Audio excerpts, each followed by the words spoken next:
Welcome to Fluent Talk Daily podcast. Hello, everyone, and welcome back to Fluent Talk Daily, where we make English simple and enjoyable. I am Sarah. And I am Mike.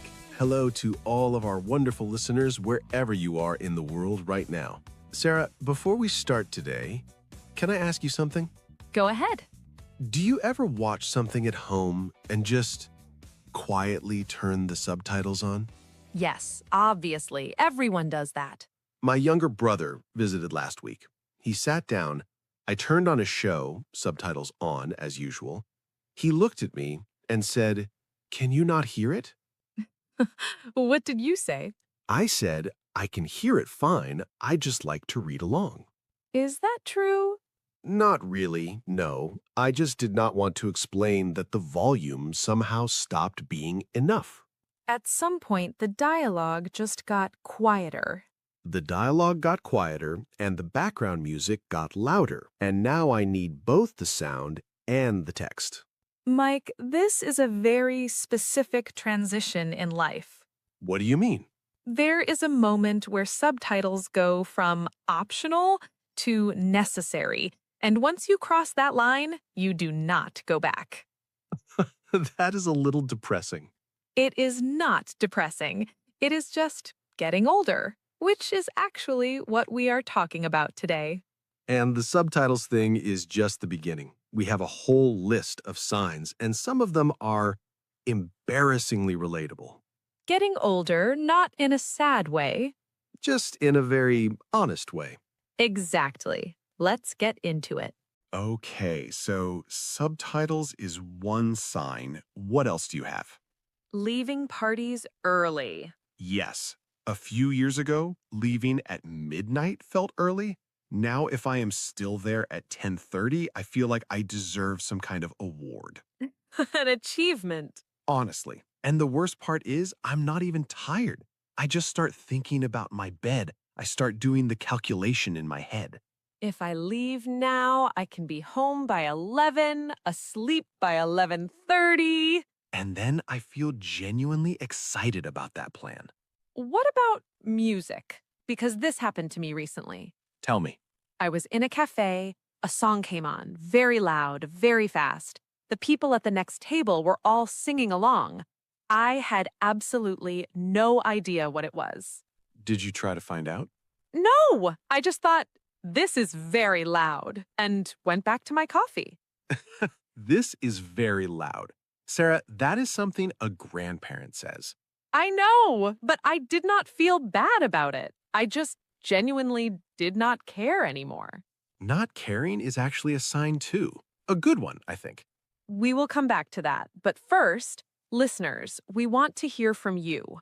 What was your first sign that you were getting older? Tell us in the comments. Even one sentence is enough. We read everything. Be honest, no perfect answers here. One more sign. The accidental nap. Yes, you sit down on the sofa for just 1 second and then you wake up an hour later completely confused about what day it is. And what time it is. Sometimes both at the same time. And you wake up more tired than before. The nap made everything worse, but you still took it. You had no choice. The sofa is very impulsive. It just grabs you without warning. Impulsive, doing something suddenly without thinking first. The most impulsive thing in my apartment is definitely my sofa. But here's the thing. Getting older is not all subtitles and accidental naps. Some things actually get better. Like what? People really underestimate this part. Underestimate means you do not give something enough credit. You think it is less good than it really is. Okay. What gets better then? Not caring what other people think. When I was younger, I spent so much energy on that. The mental energy alone. Every decision, every outfit, every sentence I said in a conversation. Did that sound strange? Did they like me? Was I too loud? Exhausting. I went to the supermarket last week in my most terrible home clothes. I looked like I had completely given up, and I felt absolutely fine. That's real growth. Real growth. You just outgrow that need to impress everyone. Outgrow means you stop needing something because you have changed. You have simply moved past it. I like that word for it, because it's not a decision you make. You just naturally grow past it. Exactly. And I also think you get much better at knowing what you actually want. When I was 20, I would go to events I did not enjoy, eat food I did not like, spend time with people who completely exhausted me. Because you felt like you had to say yes to everything. Now I just say no. Politely, but no. And it's not rude, it's just knowing yourself. That's a real transition. You move from doing things for other people's opinions to doing things that actually work for you. Transition, moving from one stage of life to another. And that one is a very comfortable shift. I think people really underestimate how good that part of getting older feels. Even the subtitles feel worth it after that. Okay, but Sarah, be honest. Is there nothing you miss about being younger? Oh, plenty of things.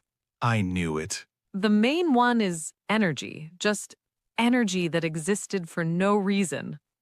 Yes. At 19, I could go out on a Friday night, sleep for 4 hours, wake up Saturday morning, and just go again. No recovery needed. Now one late night costs me 2 full days. The next morning is basically gone, and honestly, the afternoon is also a little suspicious. I have a tendency now. Tendency means something you do automatically without really thinking about it. I have a tendency to calculate how tired I will be before I say yes to anything. How late will this go? Is there work the next morning? How far is the place from home? Real questions I ask myself before every single plan now. Very mature questions. Very boring ones. What I also really miss is making plans on a whim, just being impulsive about it. Like someone calls you at 7 in the evening and says, "Do you want to go somewhere?" And you just say yes and go. No planning, no checking the weather, no thinking about tomorrow, just yes. Now, even a low-key dinner needs at least a week of planning. Low key means calm, simple, nothing big or complicated. And even a low key dinner becomes a whole project. 4 messages confirming it is still happening, 3 possible dates, 1 cancellation, then a reschedule, then another confirmation.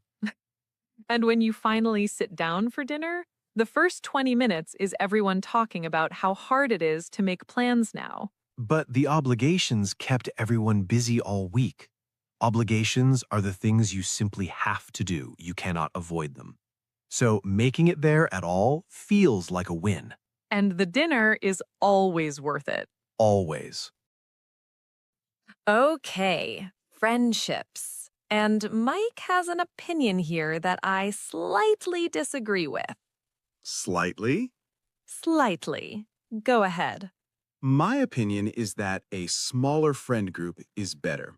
As you get older, your circle gets smaller, and I actually think that is a good thing. I partially agree, but you make it sound very simple, like it is not complicated at all. I'm not saying it is easy. I'm saying the friendships that stay feel effortless. Effortless. When something feels natural and easy, no extra effort needed. Exactly. I have maybe 4 or 5 people I'm really close to now. And with those people, I do not have to try. We just pick up where we left off every time. I have a friend I did not see for almost 4 months. We met for coffee, and within 5 minutes, it felt like we had spoken yesterday. That is a great friendship. The hard part as you get older is keeping in touch. Keeping in touch means staying connected, checking in regularly. And as life gets busier, that actually takes real effort. When you're in school, you see your friends every day without trying. Now you have to plan it, protect it, and fight for it. And sometimes cancel it. And reschedule it. Which brings me to, listeners, which type are you? The one who makes the plans or the one who cancels? Tell us in the comments. I think most people are both depending on the week. Yes, some weeks I'm very motivated. Other weeks it's cold outside and the sofa wins. You send the message, "So sorry, not feeling great tonight." The most common message in adult friendships. And the other person replies immediately with, "Oh no, problem. Actually, I was going to say the same thing." Both relieved, both on their sofas within 20 minutes. That's friendship now, and somehow it works perfectly. Okay, last one. How your idea of a perfect weekend completely changes. Oh, this one is so real. When I was 20, a good weekend meant going out, being around people, doing things, staying up late. And now, A good weekend is quiet. A nice breakfast, maybe a slow walk somewhere, nothing urgent, nobody needing anything from me. nobody needing anything from me, that is genuinely the dream. That is my ideal Saturday now. Nothing scheduled, I can just exist quietly. I sometimes reminisce about the busy weekends when I was younger. Reminisce means to think about the past with warm, happy feelings. The memories are nice. But would I actually go back? Honestly, no. I like my quiet Saturday too much. Same. I think younger me would be a little horrified by what I now call a perfect day. Younger me would look at current me and say, "This is it? This is what we became?" And what would current you say back? Yes, and it is great. Now please be quiet. I am enjoying my coffee. Perfect answer. Getting older has a bit of a bad reputation, but for every subtitle and accidental nap, there is a quiet Saturday morning that feels better than any party ever did. That is almost poetic, Sarah. I have my moments. Okay, quick recap of today's words. Transition, moving from one stage of life to another. Obligations, things you simply have to do. Impulsive, doing things without thinking first. Outgrow, to move past something because you have changed. Low-key, calm and simple. Underestimate, not giving something enough credit. Tendency, something you do automatically. Reminisce, thinking warmly about the past. Keep in touch, staying connected with people. And effortless, when something feels completely natural and easy. Use these in conversations this week. They come up more than you think. And tell us in the comments, team getting older is actually fine, or team I want to go back 10 years. We want to see which side wins. Thank you so much for being here with us today. If you enjoyed this episode, please subscribe and give it a like. It really helps us make more episodes for you. We will see you in the next one. Take care, everyone. Bye. Bye.